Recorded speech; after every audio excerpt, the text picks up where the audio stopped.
Guys,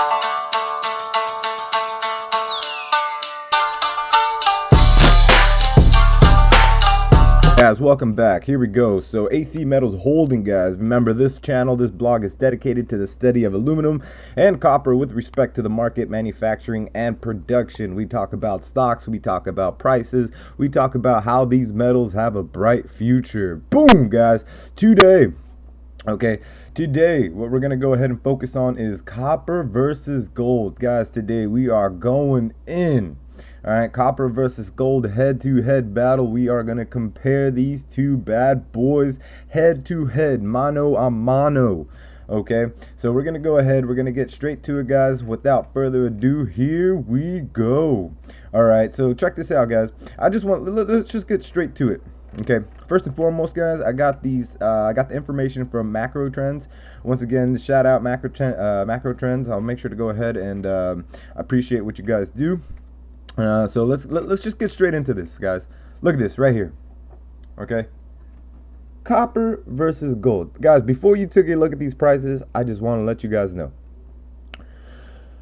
copper is valued per pound. Okay, so these prices that you see, it's not technically a fair fight in many senses, and we're gonna see why. But it's not a fair fight in the sense that you're looking at the price of copper per pound on the left hand side, and you're looking at the price of gold on the right hand side. Okay, listen, guys, I made the video yesterday, I wrote an article yesterday, all right, we talked about the article yesterday, and I told you guys copper is copper and gold is gold. Okay, there's a difference between saying it, and then there's a difference between actually looking at the numbers and looking at the figures. And you guys can see here, bada beam, bada boom, bada bam. Guys, it wasn't even, just looking at this, it wasn't even a fair fight, okay? Because pound per pound, gold is exponentially better, okay? Without a doubt. As you guys can see here, gold, okay? And we're looking at the year from 1970 to 2020. That is the time frame. Right, so this is a historical reference from 1970 to 2020. Okay, from 1970 to 2020, gold increased the percentage of basically almost 4,800. Okay, compared to copper, which increased from 1970 to 2020, it basically increased almost 350%. Okay, guys, so look, I'm telling you, right? Gold was the clear winner. Gold, like, there's no ifs, ands, or buts about it. That's just the facts. That's just the numbers. Gold was a way better investment, okay, from the time span of 1970 to 2020. And you know what? I think that gold will still be a really, really great investment, okay, from 2020 till on. Okay, gold has essentially been the commodity throughout all the ages. Listen, before the Romans, okay, before the Romans ever knew what a dollar bill was, they knew what gold was. Okay, before the Aztecs ever knew what a dollar bill was, they had gold.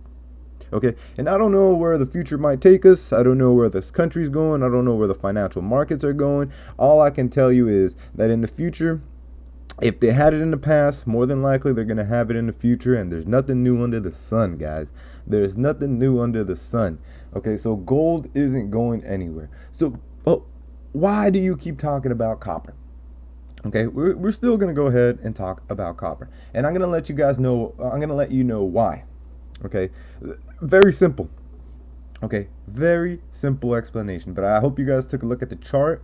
Right, I mean, I don't want to go through all the exact numbers, but you can see here that gold essentially, it was almost 14-fold, right? So gold threw 14 punches compared to copper just throwing one. Okay, but I do want to mention the fact that copper was still positive. Okay, and yesterday we learned that it beat inflation, and it was essentially as good as investing, okay, in a bank account that has an annual rate of return of basically, I believe it was 3.9, Okay, you guys can check the last video on that one. But anyways, listen. So why the push for copper? Okay, it's simple, guys. I'm gonna just be brutally honest. Okay, and I kind of explain it here on this article here. Okay, we're gonna talk about it. Okay, I want you to think about the situation that you are in right now. Okay, I want you to think about the situation that you find a lot of typical Americans in as of right now. Okay, how much physical gold could you buy with, say, an extra $500 at the end of this month in 2021? Okay, think about it. Think about it. Okay,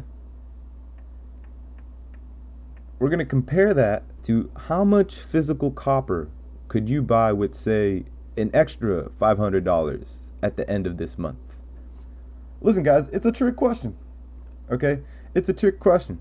If you wanted to go out and buy an ounce of gold today, as the writing of this article, you're basically looking at $1,800 per ounce.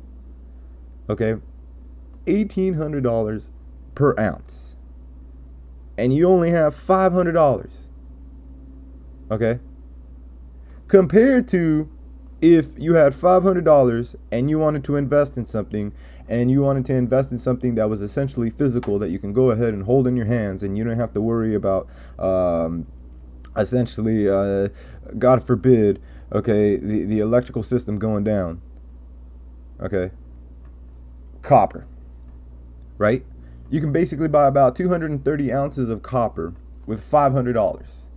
Okay? Assuming that 1 ounce of copper is about $2.20. I mentioned it before, I'll mention it again. It is something you can see, it's something you can touch, hear, taste, and smell, and it has proven to beat inflation. So even if you're on Wall Street or Main Street, it might be something you want to look into, guys. Okay?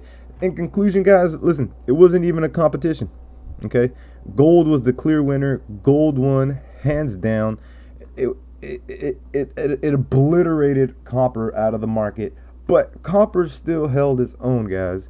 And like I said, this channel here is dedicated to the average Joe, to the average Jane.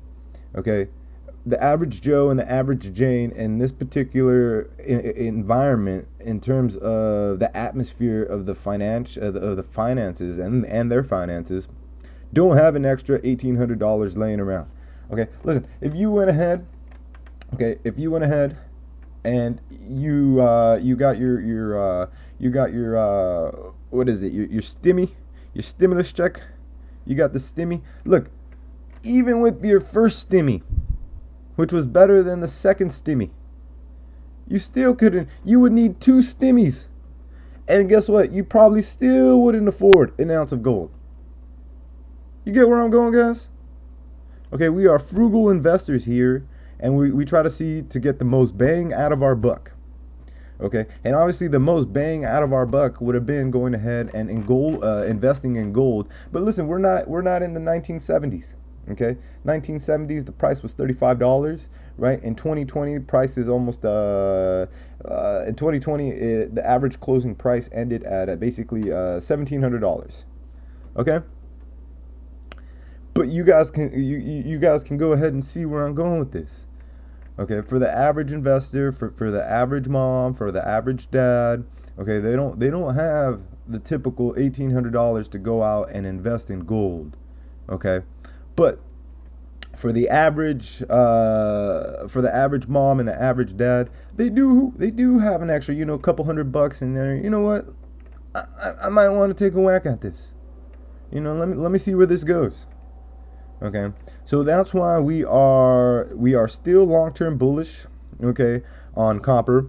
I'm waiting for the correction in the market to happen, so we can go ahead and get some gather up a few other things, right? Just like anyone else. But listen, guys, the crash is coming. Okay, the crash is coming. There's no ifs, ands, or buts. Right? They were talking about how essentially 40% of all the money that was ever printed has been printed in essentially the last, 2 years, year and a half, ever since this whole situation that we see ourselves in. Okay, so we don't have to be an economist to know, okay, that if you print a lot of money, okay, the value of that money is gonna go down. Okay. So, anyways, guys, like I said, make sure you guys go ahead check out the article so you guys can read it. Okay.